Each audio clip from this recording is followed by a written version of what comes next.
I remember the smell of the air that morning. It was crisp, filled with the scent of blooming jasmine and the promise of a life I had always dreamed of. Looking back, that was the problem. I was so in love with the dream that I became deaf to the reality screaming right in front of me. I was 34 when I met David. And up until that point, my life had been a series of careful, almost clinical choices. I was the responsible daughter, the reliable sister, the woman who never colored outside the lines. Then David arrived, and he didn't just color outside the lines, he rewrote the entire map. He was charming in a way that felt safe, a gentle soul with eyes that seemed to reflect a depth of understanding I had never encountered. When he proposed, 6 months into our whirlwind romance, I didn't see a red flag. I saw a miracle. The wedding was a masterpiece of lace and light. I remember standing in the foyer of the old stone church, my father's arm trembling slightly under mine. But it wasn't just my father who was there. In the corner of my eye, standing near the back pews, was Sarah. Sarah had been my best friend since we were 5 years old. We had shared everything scraped knees, first heartbreaks, the silent codes of girlhood that no one else could decipher. But that day, Sarah wasn't smiling. Her face was a mask of pale concern, her eyes fixed on David with an intensity that I chose to interpret as bitterness. She had tried to talk to me the night before. We were sitting on my bed, surrounded by boxes of decorations, and she had taken my hands in hers. Her palms were sweating. She said, "Elena, there's something about the way he talks about his past. The gaps in his stories. Please, just slow down." I had pulled my hands away as if she had burned me. I remember the sting of it, the immediate wall I built between us. "You're just lonely, Sarah," I had said, my voice cold and sharp. "Not everyone finds someone like him. Don't let your own lack of luck ruin this for me." The words were cruel, meant to silence her, and they weren't. She didn't speak another word about him that night. But on the wedding day, as I walked down the aisle toward the man I thought was my destiny, I felt her gaze like a weight on my shoulders. I ignored it. I chose to see her silence as defeat, her concern as envy. I wanted to believe that my happiness was so radiant it was blinding those who didn't have it. The first year of marriage was an orchestrated symphony of perfection. David was the husband everyone whispered about in hushed, admiring tones. He brought me coffee in bed. He remembered the anniversary of our first date. He truly listened when I talked about my day. Or so I thought.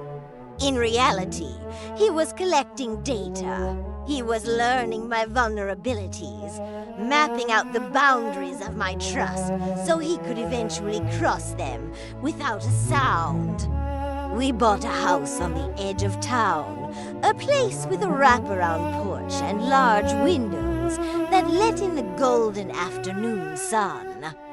I spent my days decorating, filling the rooms with expensive furniture and the hollow echoes of a life built on sand.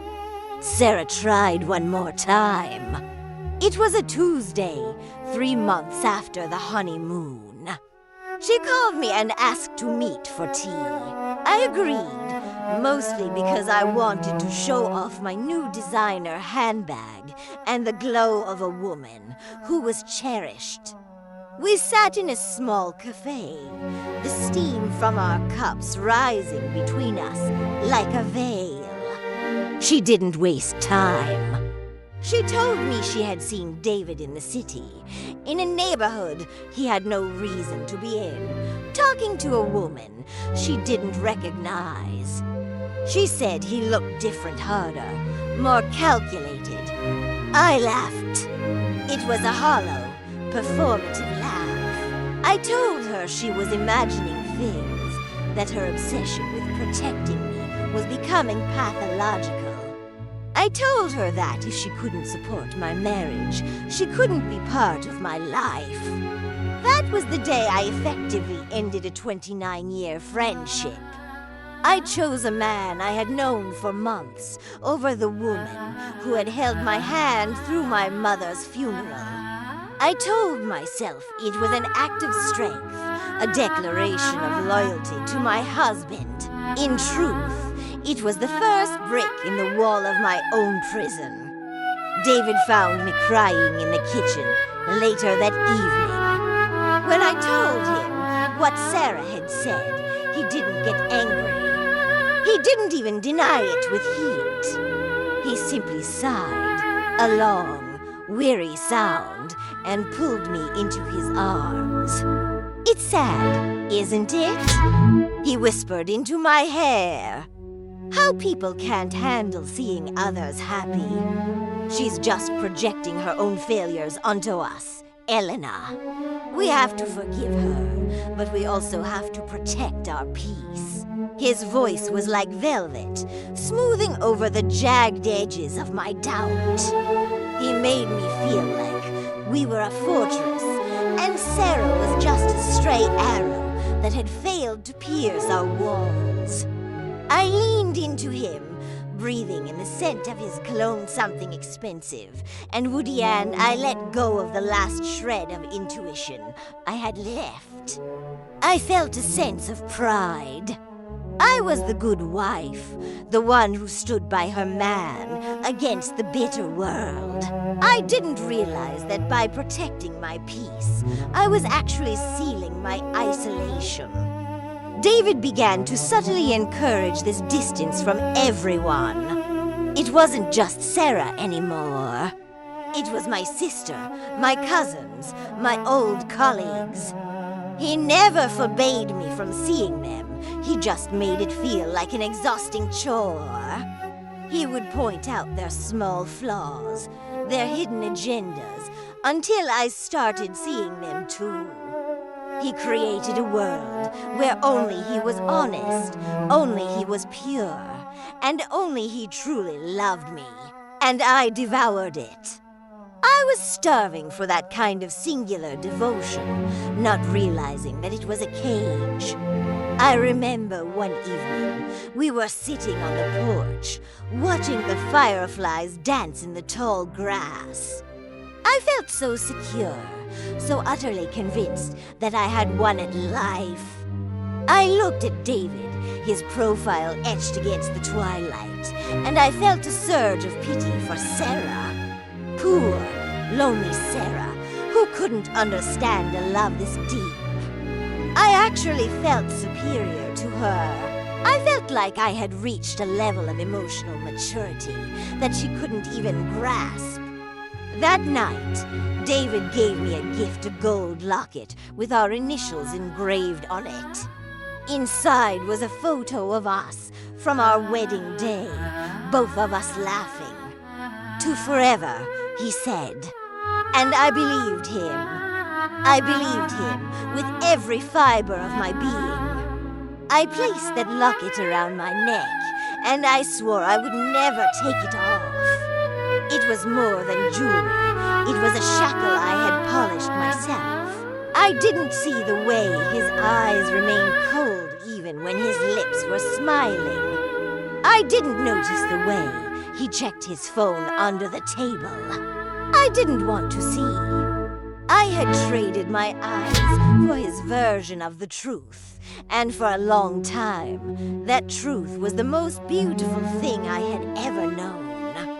We were the perfect couple, in the perfect house, living the perfect lie. And as the sun set on that first year, I was blissfully unaware that the shadows were already beginning to stretch, reaching out to swallow everything I thought I knew. The second year of marriage didn't start with a bang or a grand betrayal. It started with a shift in the air.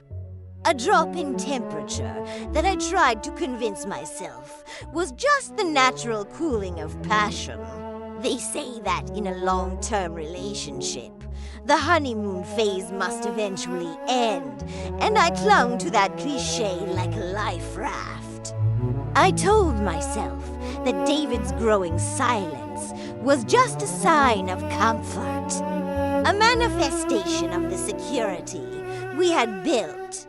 But deep down, in that quiet place I refused to visit, I knew something was wrong. The man who used to hang on my every word started to look through me, his eyes focused on a point somewhere over my shoulder, as if he were watching a movie I wasn't allowed to see. It began with the phone. It's always the phone, isn't it? In the beginning, his phone was just a tool, often left forgotten on the kitchen counter or tossed carelessly on the sofa. But slowly, it became an extension of his hand. He didn't hide it, not at first. He would just turn the screen face down whenever I entered the room. It was a small movement, a flick of the wrist, so casual it seemed unconscious. When I asked him about it once, laughing to hide my sudden heartbeat, he just smiled that weary, patient smile. It's just work, Elena. I don't want to be tempted to check emails when I'm with you. This is our time. He made it sound like a sacrifice for our love, a way to protect our intimacy. And like a fool, I thanked him for it. I praised his boundaries while he was building a digital fortress. Then came the late nights. David worked in consultancy, or so he told me, which meant his hours were supposedly flexible, but often demanding. Suddenly, there were crisis meetings that required him to stay in the city until 10 o'clock or 11 p.m.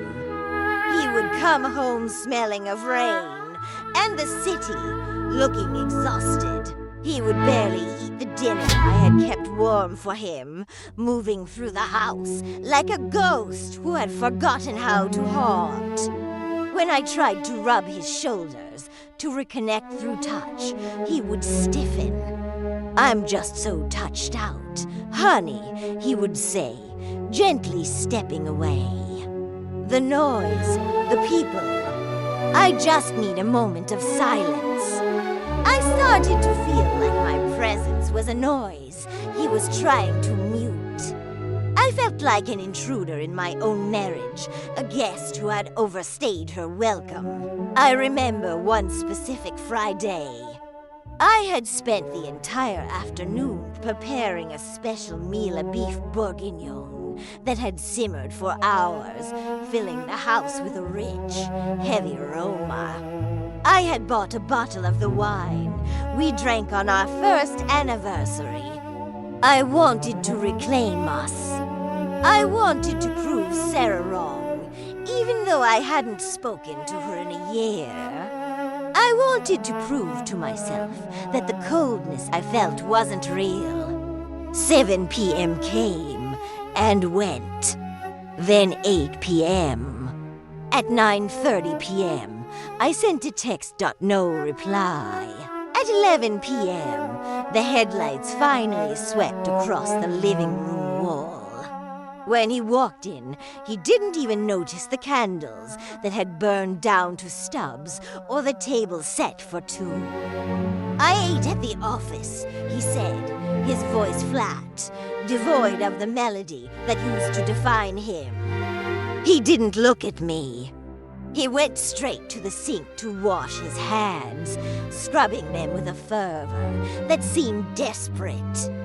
David, it's Friday, I said, my voice trembling despite my best efforts. We had plans. I've been waiting for 4 hours. He turned then, and for a split second, I saw something in his eyes.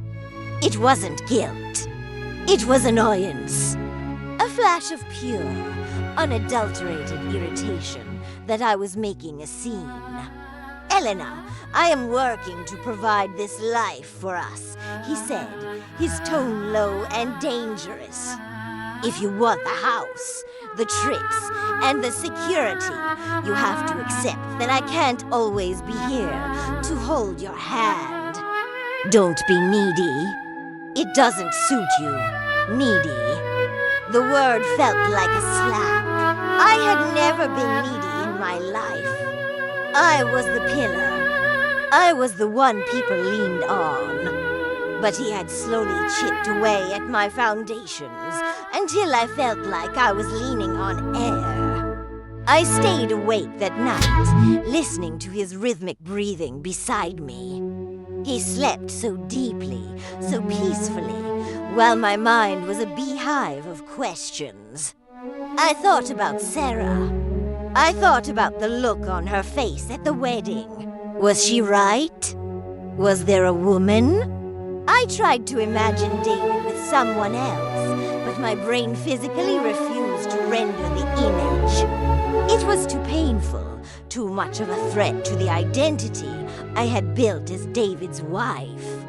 I decided, right then and there, that I would be better. I would be more understanding. I would give him more space. I would be so perfect that he would have no choice but to come back to me.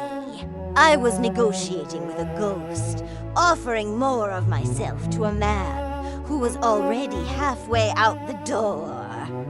The distance grew into a physical presence in the house. We stopped eating at the table and started eating in front of the TV, the flickering blue light a substitute for conversation. He started taking long walks alone, claiming he needed to clear his head. He stopped mentioning the future.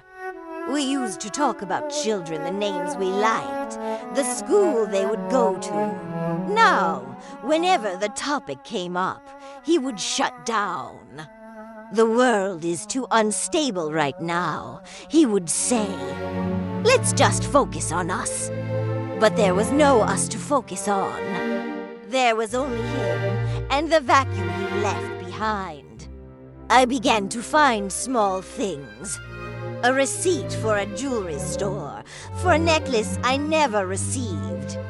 A faint scent of a perfume that wasn't mine lingering in the passenger seat of his car, something floral and cheap. Nothing like the sophisticated scents he used to buy for me. I even found a strand of long, dark hair on his blazer once. I have blonde hair. I held that strand of hair in the sunlight of the laundry room, my heart hammering against my ribs like a trapped bird. I could have confronted him then. I should have. But I did something worse. I threw it away. I tucked it into the bottom of the trash can and covered it with coffee grounds. I chose to be a co-conspirator in my own deception. I told myself it could have been from the subway, from a colleague, from a gust of wind. I was a master of excuses, a lawyer for a man who was guilty on all counts. The most painful part wasn't the suspicion, it was the loneliness. To be married and feel lonely is a specific kind of hell. It's a haunting that happens in broad daylight. I would watch other couples in the park, laughing and touching, and I would feel like a different species. I started to withdraw from my own family, too. I couldn't bear the pity in my sister's eyes or the questions from my father. I told them everything was wonderful. I lied with a fluency that terrified me. I was protecting David, but more than that, I was protecting my pride. If I admitted he was changing, I would have to admit that Sarah was right. And my ego couldn't afford that price. I was drowning in the middle of a calm sea, waving at everyone on the shore and telling them the water was fine. Entramos ager nafes mais profunda doce guerra emotional. E aqui a protagonista sacrifica sua própria sanidade, paramantra fachada diem casamento cuia desmoronu por dentro. Aqui esta o bloco 3 fe, sacrificio unigoca. English version, primary for the channel block 3, faith, sacrifice, or denial. There is a specific kind of madness that takes over a woman when she is fighting to save a ghost. I call it madness now, but back then, I called it faith. I believed that if I poured enough of my soul into the cracks of our relationship, I could seal them shut. I became obsessed with the idea of being the perfect, silent anchor. I stopped asking questions. I stopped looking at his phone. I even stopped smelling his jackets when he came home late. I convinced myself that my suspicion was a character flaw poison that I was injecting into our sacred union. I started going to church again, sitting in the back pews and praying for a strength I didn't truly want, the strength to endure being ignored. I remember a Sunday morning when the sun was particularly bright, mocking the grayness of my interior world. David was sleeping in, his face looking so innocent against the white pillows. I watched him for an hour, memorizing the line of his jaw, the way his eyelashes brushed his cheek. I felt a surge of desperate, protective love. I decided that day that I would do anything to keep this. I began to overcompensate in ways that were, in hindsight, pathetic. I cooked his favorite meals every night, even when he told me he had a business dinner. I would set the table for one, eat my cold food in silence, and then clean the kitchen until the tiles gleamed, as if I could scrub away the feeling of being discarded. My sister, Clara, came over one afternoon. She didn't have Sarah's bluntness. She was softer, which made her questions harder to dodge. She sat in my kitchen, watching me meticulously polish silver that was already shining. "Eleanor," she said softly, "you look thin. You look tired. Is David okay? Is he home more often?" I felt a flash of white-hot rage. How dare she? How dare she imply that my life wasn't the masterpiece I had told everyone it was? I laughed, and the sound was like breaking glass. David is doing amazing.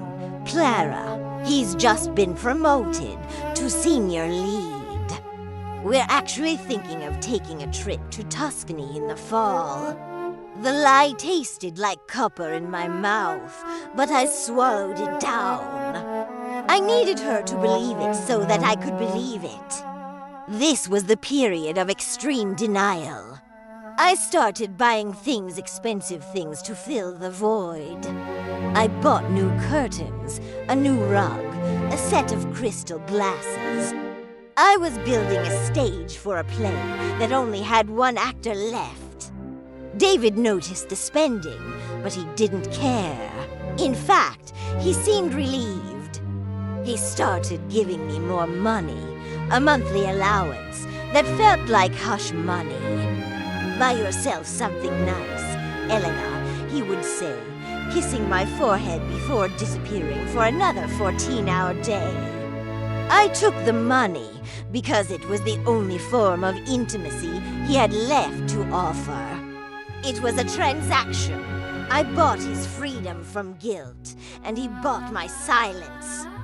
I remember finding a lipstick in his car. It was tucked deep under the passenger seat. I didn't even pick it up at first. I just stared at it. It was a bold, aggressive red, a color I never wore. My heart didn't race this time. It went cold. It felt like a stone in my chest. Instead of screaming, instead of calling him and demanding an explanation, I took that lipstick and I drove to a nearby park. I threw it into a deep, murky pond. I watched it sink and told myself it never existed. I am a woman of faith, I whispered to the empty air. I believe in my husband. I believe in our vows. I was confusing martyrdom with love. I thought that by suffering in silence, I was earning a reward that would eventually arrive in the form of David coming back to me, repentant and renewed. But David wasn't coming back. He was drifting further into a life I wasn't part of. He started taking weekend retreats for team building. I would spend those weekends alone in our big, silent house, walking from room to room like a museum curator. I would touch the things I had bought, the symbols of our perfect life, and try to feel something other than a hollow ache. I started talking to myself. Just little things, like he'll be home soon, or he's just stressed. I was keeping the lie alive through sheer force of will. I was the architect, the builder, and the prisoner of my own delusion. One evening, Sarah called. I hadn't spoken to her in over a year. I saw her name on the screen, and my hand shook. I didn't answer. She left a voicemail, her voice thick with emotion. Elena, I'm not calling to say I told you so. I'm calling because I'm worried about you. I saw you at the grocery store last week, and you looked like a ghost. Please, just call me. You don't have to say anything about him. Just let me know you're okay. I deleted the message immediately. I couldn't afford to hear the truth. The truth was a fire, and I was made of paper. I had to stay in the cold, dark safety of my denial, because if I stepped into the light, I would be consumed. I began to develop a ritual. Every night before David came home, I would put on my best dress, do my makeup, and sit by the window. I wanted him to see a woman who was worth coming home to. I wanted to be a reminder of everything he was risking. But when he finally did walk through the door, he wouldn't even look at me. He would mutter a greeting, go to the shower, and then fall into bed, turning his back to me. I would lie there in the dark, my expensive dress still on, feeling the weight of the gold locket against my skin. The locket that said to forever. I would hold it so tight it left a mark on my palm. I was sacrificing my dignity, my friendships, and my soul on the altar of a marriage that was already a corpse. And the worst part?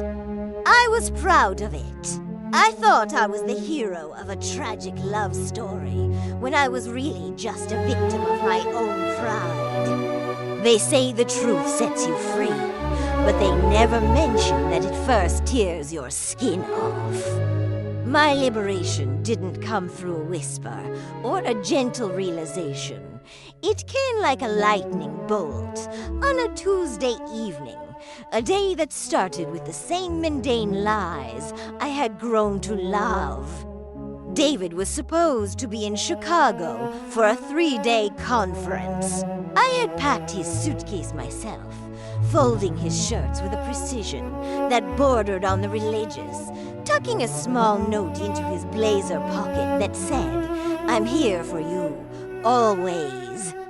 He had kissed my cheek dry, transactional gesture, and left before the sun was fully up. I spent that day feeling a strange, hollow lightness. With David gone, I didn't have to perform the role of the happy wife. I decided to do something I hadn't done in months. I went for a long drive, away from the manicured suburbs, toward the city's older, more chaotic districts.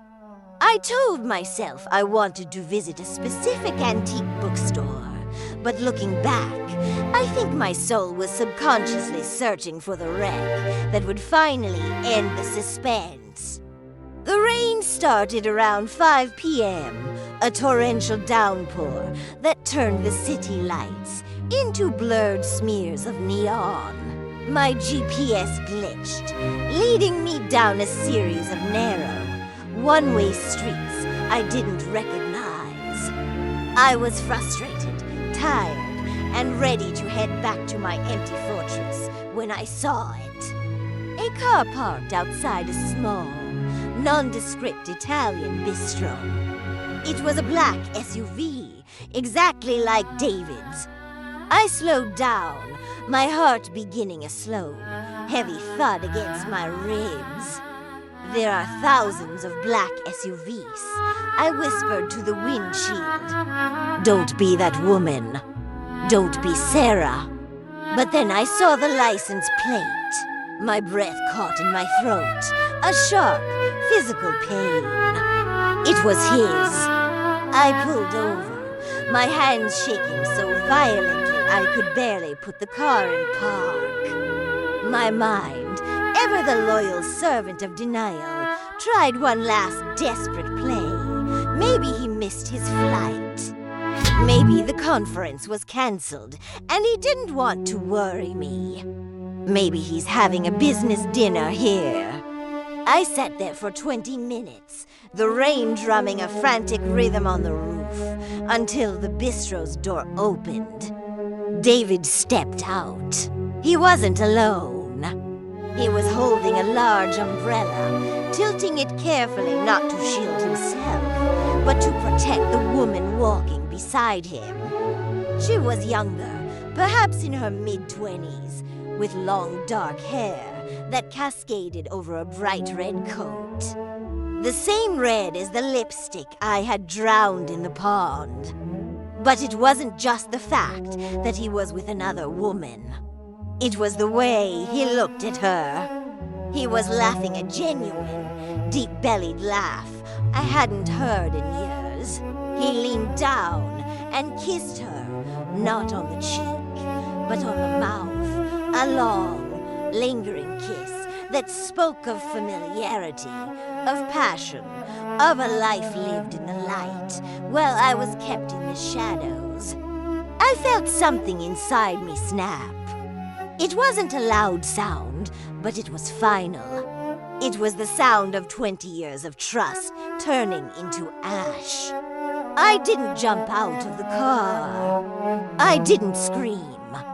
I just watched, paralyzed, as he opened the passenger door for her with a gallantry he had long stopped showing me. As they drove away, I followed them. I didn't even think about it. I was a ghost following the living. They drove to a part of the city I never visited, a modern apartment complex with floor-to-ceiling windows. I parked across the street and watched. A few minutes later, a light came on in a corner unit on the 3rd floor. Through the glass, I saw them. I saw David take off his coat. I saw him pick up a small child, a boy, no more than 3 years old, who ran into his arms. David swung the child around, his face glowing with a joy that he had never shown me, not even on our wedding day. The shock was so profound, it felt like physical trauma. I couldn't breathe. My lungs felt like they were filled with broken glass. It wasn't just an affair. It was a second life, a second family, He had a son. While he was telling me the world was too unstable for us to have children, he was raising a child in a secret apartment 3 miles from our house. Every crisis meeting, every weekend retreat, every late night at the office was a brick in this second house he had built. I looked down at the gold locket around my neck. To forever, it said. I felt a sudden, violent urge to rip it off, but I didn't move. I sat in a dark car, the rain still pouring, watching the silhouettes of a happy family through a window. I realized that Sarah hadn't been jealous. She had been a witness, and I had traded my best friend for a man who didn't even exist. The David I loved was a fiction, a character played by a master actor who was currently tucking a little boy into bed in a room I had never seen. I don't know how long I sat there. The city lights began to flicker out. The world kept moving. People went home to their real lives, and I remained there, anchored by the weight of a betrayal so vast it felt cosmic. I realized that my faith hadn't been a virtue. It had been my greatest sin. I had sacrificed everything for a lie, and the cost was my entire life. I reached out and touched the cold glass of the window, my fingers leaving a fog that quickly vanished. Just like me, I was a shadow in his real life. I was the other woman in the story of his true happiness, even though I held the marriage certificate. The shock didn't kill me, though I wished it had. It just left me empty, a hollow shell of a woman, waiting for a morning that would never feel bright again. I didn't go home. I couldn't.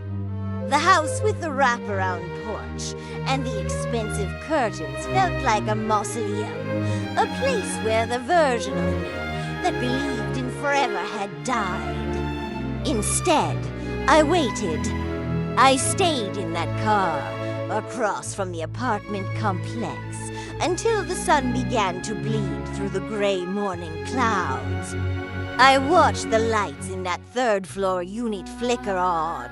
I watched the silhouette of the woman in the red coat move past the window. And finally, I watched David step out of the building at 7 o'clock a.m., looking refreshed, adjusting his tie as if he were simply heading home from a long flight from Chicago. I followed him back to our house. I stayed several cars behind, a silent predator in a suburban SUV. When he pulled into our driveway, I pulled in right behind him, blocking him in. He didn't see me at first. He was whizzing, grabbing his suitcase from the trunk, the suitcase I had packed with so much love and so much delusion. When he finally turned and saw my car, his expression didn't shift into guilt. It shifted into that familiar, condescending annoyance. "Elena, what are you doing out so early?" "I told you my flight was landing at 8, he said, walking toward my window with that practiced, weary smile. I got out of the car. My legs felt heavy, like I was walking underwater. I didn't say a word. I just stood there, looking at him. For the first time in years, I wasn't looking at the David I had invented. I was looking at a stranger. A cold, calculating man who had managed to maintain 2 separate universes without breaking a sweat. "Where is your son, David?" I asked. My voice was quiet, devoid of the hysterics I thought I would feel. It was the cold, hard voice of a woman who had run out of excuses. The change in his face was instantaneous. The mask didn't just slip, it shattered. For a split second, I saw raw, naked fear. But he was a professional. He regained his composure in a heartbeat. I don't know what you're talking about. Elena, you've been having those episodes again. You're stressed? Let's go inside. And I was there. I interrupted, stepping closer into his personal space. I was at the apartment on 4th Street. I saw the bistro. I saw her. I saw the boy. He looks just like you, David.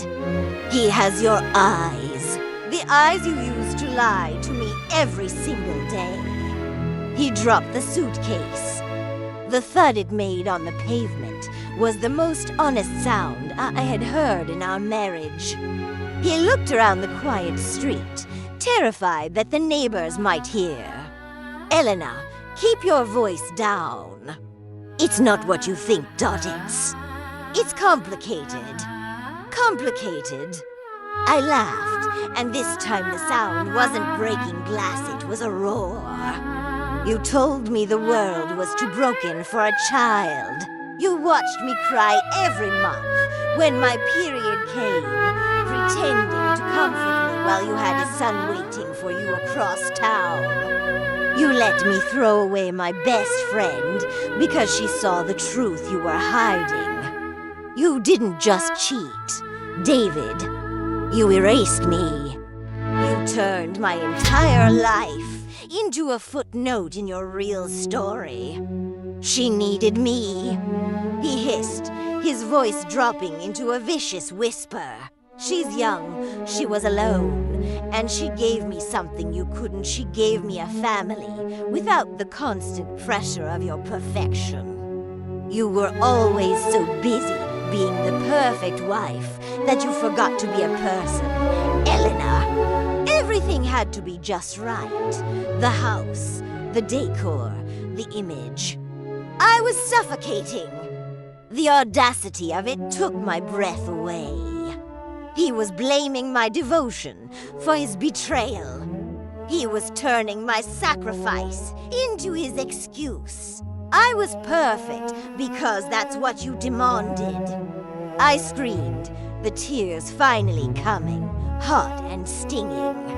I built this cage because you told me it was a palace. I cut off everyone who loved me because you said they were jealous of us.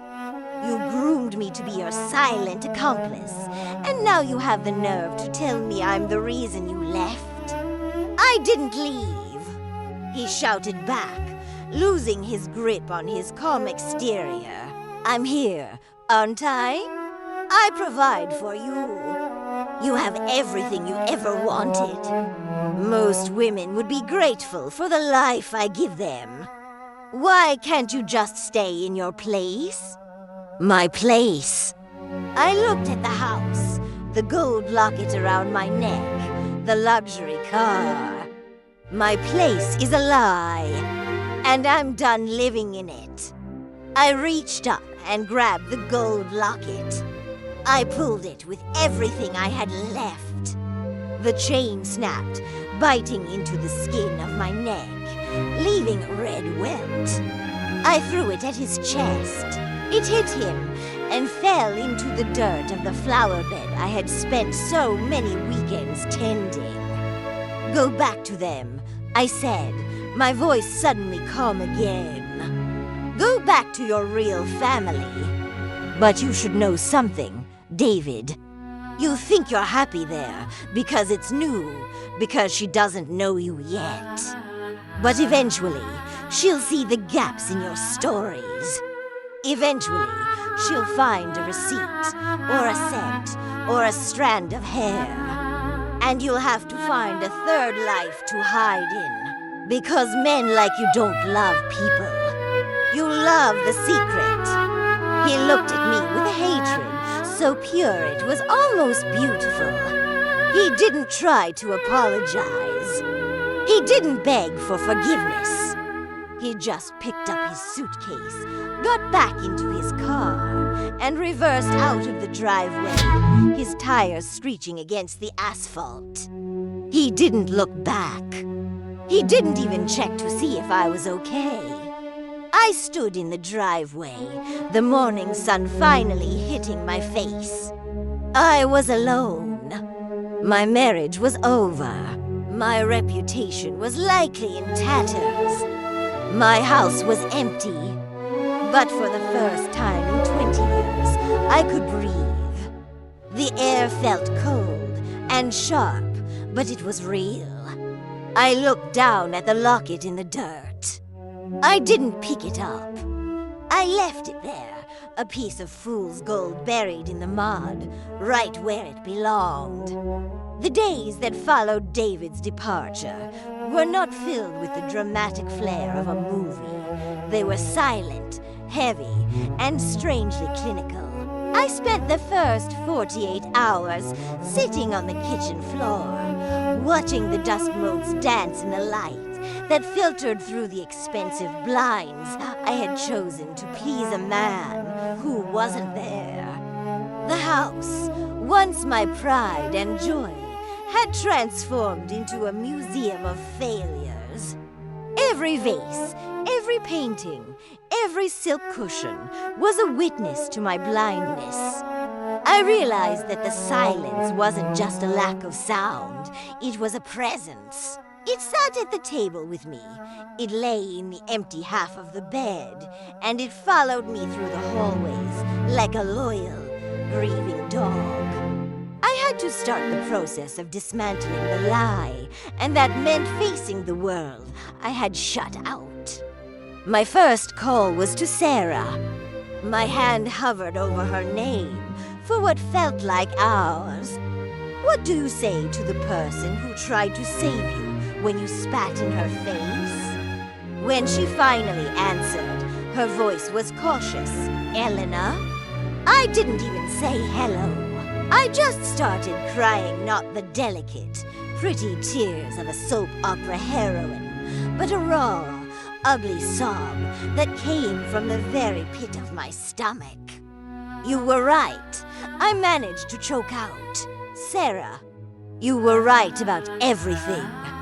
She didn't say I told you so. She didn't gloat. She just asked for my address and told me she'd be there in 20 minutes. When she arrived, she didn't ask for a tour of my perfect house. She walked straight to the kitchen, made a pot of tea, and sat me down. We didn't talk about David at first. We talked about the 20 years we had missed. We talked about the birthdays I hadn't attended and the phone calls I hadn't returned. I had to face the reality that while I was busy protecting David's peace, I had been systematically destroying the only genuine connections I had left. Then came the legal reality. My lawyer, a woman with a face like carved flint, sat across from me in a glass-walled office that made me feel exposed. She laid out the financial documents, and the shock hit me all over again. David had been diverting funds for years. The allowance he gave me was a fraction of what he was spending on his second life. The apartment, the car he bought for her, the private school trust fund for the boy, it was all there, recorded in cold black ink. I wasn't just betrayed emotionally. I had been robbed. I sat there as she explained the terms of the divorce, feeling like I was reading a script for someone else's life. You'll get the house, she said, but you'll have to sell it to cover the debts he left behind in your joint names. Selling the house felt like an exorcism.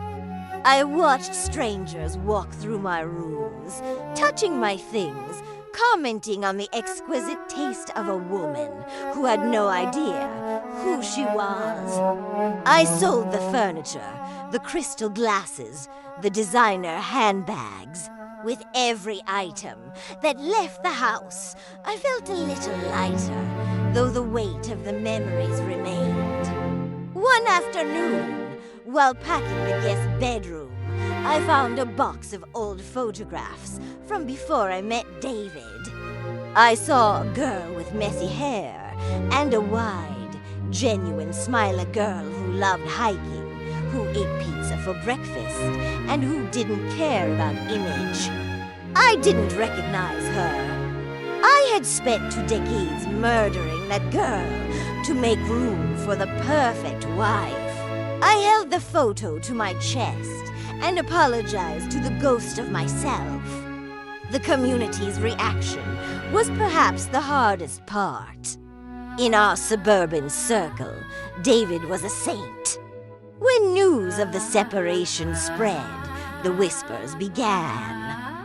Not whispers of sympathy for me, but whispers of speculation. What did she do to drive him away? She was always so cold, so focused on her house. Maybe she couldn't give him what he needed. I realized then that David had been sowing these seeds for years. He had painted me as the difficult one to our neighbors and colleagues, a subtle insurance policy in case the truth ever came out. I was being judged for the very perfection he had forced me to maintain. I stopped going to the grocery store in our neighborhood. I couldn't bear the pitying looks or the way people would suddenly find something very interesting on the bottom shelf when they saw me coming. David tried to call me once, a month after the confrontation. I didn't answer, but he left a message. He didn't sound like the monster I had seen in the driveway. He sounded like the David I had loved, gentle, reasonable, slightly wounded. Elena, I just wanted to make sure you're okay with the house sale. I never wanted it to end like this. We were happy in our own way. I hope one day you can understand that my love for you was real, even if it wasn't enough.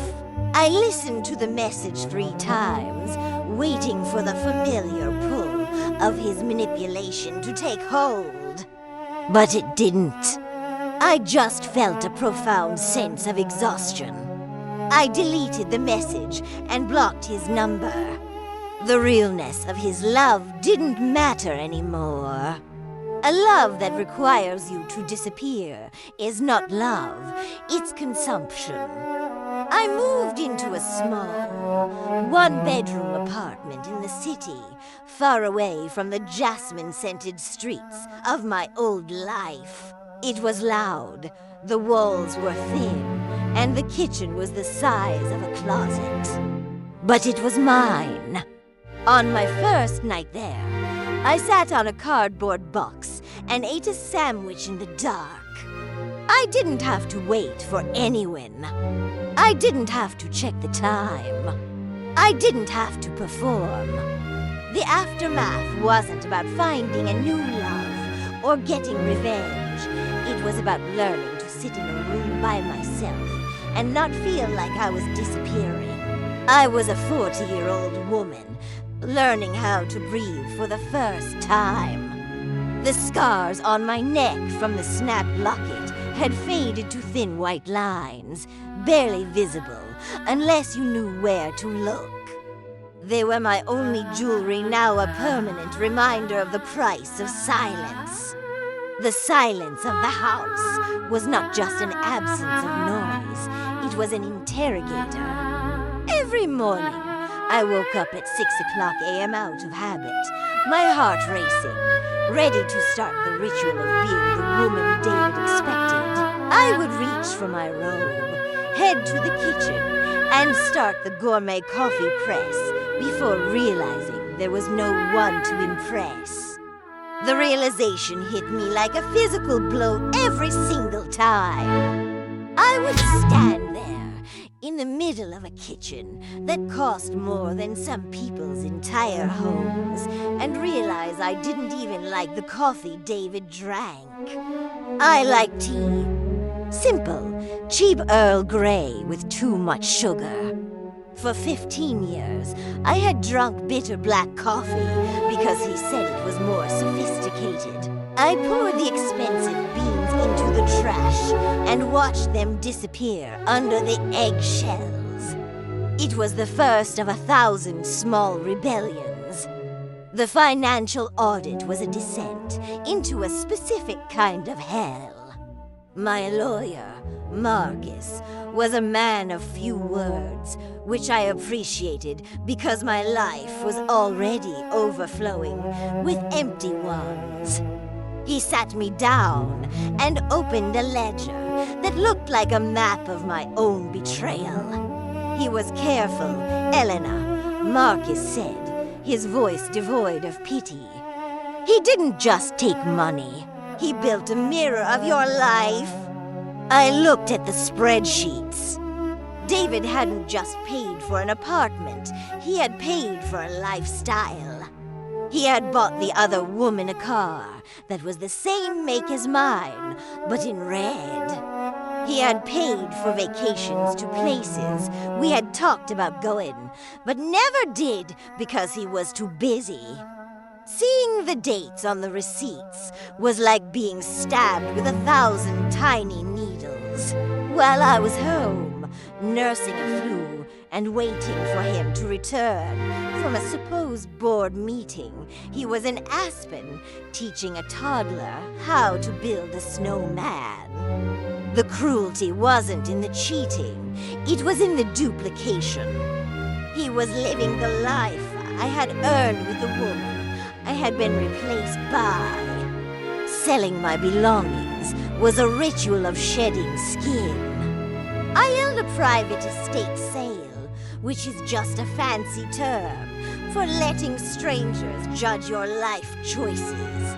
I watched women who looked just like the old me touch my silk drapes and wonder if the color would match their guest rooms. I wanted to scream at them. I wanted to tell them that these drapes didn't bring peace. They just muffled the sound of a breaking heart. I sold the dining table where we had hosted 100 dinner parties for people who never truly liked us. I sold the bed where I had spent 1,000 nights staring at the ceiling, wondering why I felt so alone next to the man who claimed to love me. By the end of the week, the house was an echo chamber. Without the rugs and the furniture, the rooms looked smaller, uglier, and much more honest. The confrontation with my father was perhaps the most painful.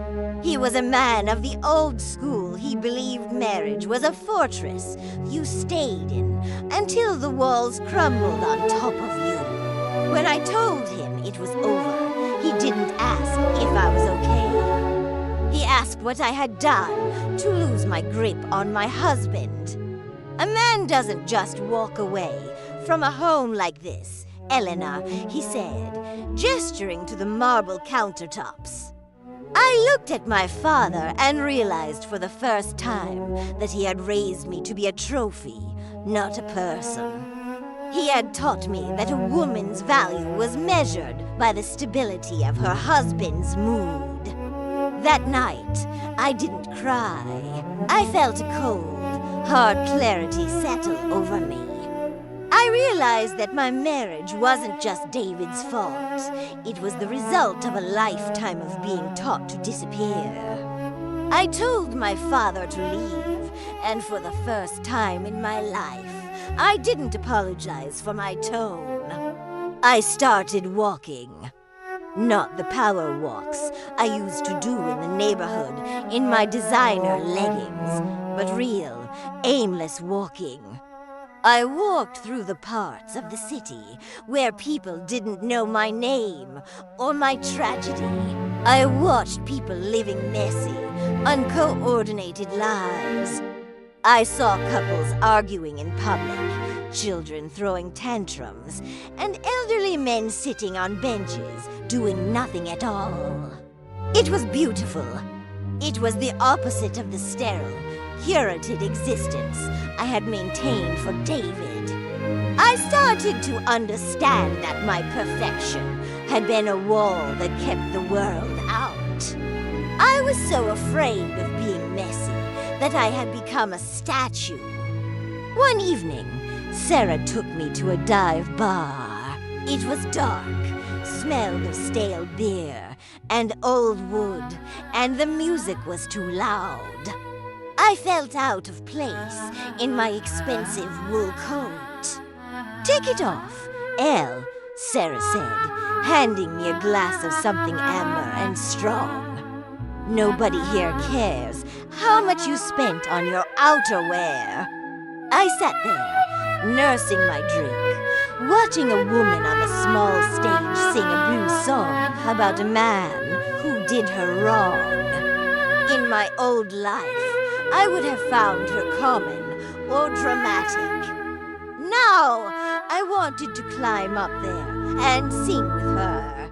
I realized that the jealousy I had accused Sarah of was actually my own projection.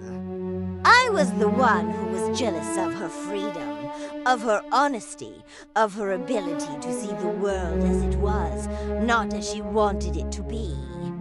I reached across the table and touched her hand.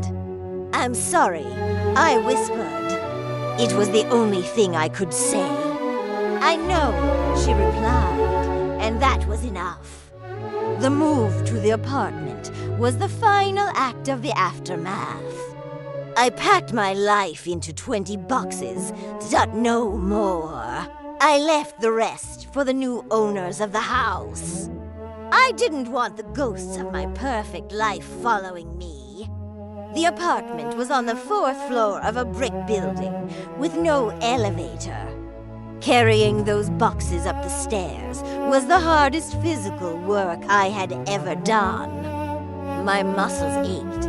My hands were scratched. 6 months have passed since I moved into the 4th floor apartment, and the silence here no longer feels like an interrogation. It feels like a conversation, a slow, quiet dialogue with a woman I spent 2 decades trying to bury. People often ask me if I've moved on, as if healing is a destination you reach and never leave. But I've learned that life isn't about moving on. It's about moving forward with the weight of what you've lost, until that weight becomes a part of your strength. I don't hate David anymore. Hate is a form of passion, a way of staying tethered to someone who no longer deserves your energy. Now, when I think of him, I feel a strange, distant pity. I think of him in that other apartment, playing the same role, wearing the same masks, trapped in the exhaustion of his own deception. I am the one who escaped. He is the one still living in a cage. I saw him once, a few weeks ago. It wasn't a dramatic confrontation in a courtroom or a chance meeting at a gala. I was coming out of a small grocery store near the train station, carrying a bag of oranges and a loaf of bread. He was stopped at a red light in his new car. For a second, our eyes met through the glass. He looked older. There were lines around his eyes that hadn't been there before, and his shoulders seemed hunched under the weight of his expensive suit. He looked at me, and for a fleeting moment, I saw a flash of the man I thought I loved, a man who was once my entire world. But the feeling that followed wasn't longing. It was recognition. I recognized the lie in his eyes, and I recognized that I was no longer a part of it. The light turned green, and he drove away. I stood on the sidewalk, the sun warming my face, and I didn't even look back. I just kept walking toward my small, imperfect home. My relationship with Sarah has become the anchor of my new life. It's different now. It's not the carefree, giggling friendship of our youth. It's something sturdier, forged in the fires of forgiveness. We spend Saturday mornings at the botanical gardens, walking among the plants that don't need to be pruned into perfect shapes to be beautiful. We don't talk about forever anymore. We talk about today. We talk about the books we're reading, the way the light hits the city buildings at dusk, and the terrifying, wonderful reality of being women who are finally in charge of their own joy. She taught me that loyalty isn't about staying when things are broken. It's about being there to help pick up the pieces when the person you love finally decides to leave the wreck. I kept the gold locket, but not for the reason you might think. It sits in a small wooden box on my dresser, next to my keys. The chain is still broken, and the gold is scratched from the day I threw it into the dirt. I don't wear it, and I never will. I keep it as a relic, a piece of evidence from a crime scene. It reminds me of the cost of being the perfect wife. It reminds me that forever is a dangerous word when it's used to silence your own soul. Sometimes I open the locket and look at the photo of us on our wedding day. I look at the version of Elena who was so sure she had won. I don't feel anger toward her anymore. I feel a deep, sisterly love. I want to tell her that it's okay to be messy.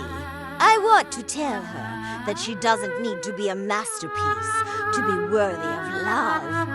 I've started working again, not in the high-pressure corporate world David thrived in, but in a small community center teaching art to teenagers. It doesn't pay much, and my apartment is still small, but the fulfillment I feel at the end of the day is something no designer handbag could ever provide. I watch these kids draw outside the lines, and I encourage them to keep going. I tell them that the mistakes are the best part of the picture. I tell them that the cracks are where the light gets in. I am learning to love my own cracks. I am learning that a life built on truth, even a painful one, is infinitely more beautiful than a life built on a gilded lie. The ending of my story isn't a fairy tale. There is no new man waiting for me with a bouquet of roses. There is no grand apology from David that fixes the years he stole. The ending is just me, sitting on my small balcony as the sun sets over the city. I am drinking a cup of Earl Grey tea with too much sugar. My hair is a little messy, my clothes are comfortable, and I am not waiting for anyone to come home and tell me I am enough. I know I am enough. The dream I had when I was 34 has been replaced by a reality that is far less perfect.